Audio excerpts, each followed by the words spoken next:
আমি আপনাদের জ্ঞাতার্থে বলতে চাই, বাংলাদেশে যত শীর্ষ সন্ত্রাসী আছে, এরকম যত চাঁদাবাজ আছে, তারা অতি অবশ্যই যাতে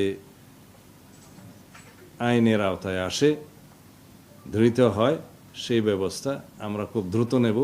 আমি আমাদের পরিকল্পনাটা এখানে এখনই ফাঁস করতে চাই না। এই বিষয়ে আমরা অত্যন্ত কঠোর। আমি পরিকল্পনা এখনই ফাঁস করতে পারবো না, কিন্তু আমরা কোনো কিছুই বাদ রাখবো না এদেরকে আইনের আওতায় আনতে। এদেরকে চিহ্নিত করা গেছে? চিহ্নিত করা গেছে, ওদেরকে চিহ্নিত করা গেছে। আমাদের বিভিন্ন গোয়েন্দা সংস্থা কাজ করছে এবং আমরা প্রয়োজনীয় ব্যবস্থা নেব। এখন আইন শৃঙ্খলা পরিস্থিতি উন্নয়নের চেষ্টা করছে, আগের তুলনায় অনেক ভালো। একটা রাজনৈতিক সরকার প্রতিষ্ঠিত হলে স্থিতিশীলতা আসে, মানুষের মনে একটা শান্তি আসে এবং নিশ্চয়তা আসে। তো সেই জন্য এই আবহাওয়ার কারণেই আইন শৃঙ্খলা পরিস্থিতি আগের চাইতে অনেক ভালো, দৃশ্যমান।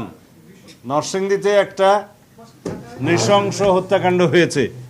আমরা বলেছি 24 ঘন্টা থেকে 48 ঘন্টার ভিতরে সমস্ত অপরাধীদেরকে অ্যারেস্ট করতে হবে। করা হয়েছে কিনা?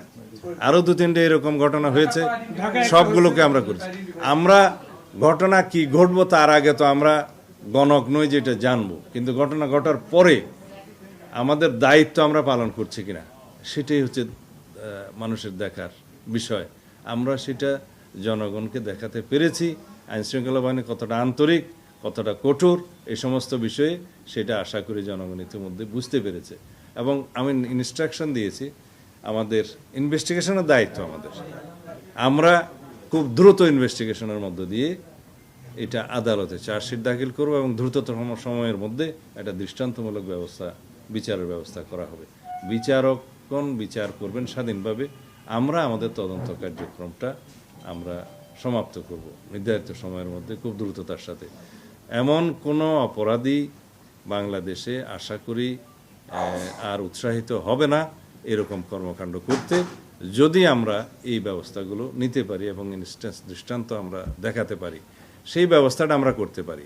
তা আশা করি আমরা এখনো পর্যন্ত আমাদের আন্তরিকতার সাথে আমরা সমস্ত বিষয়গুলোকে অ্যাড্রেস করতে পারছি।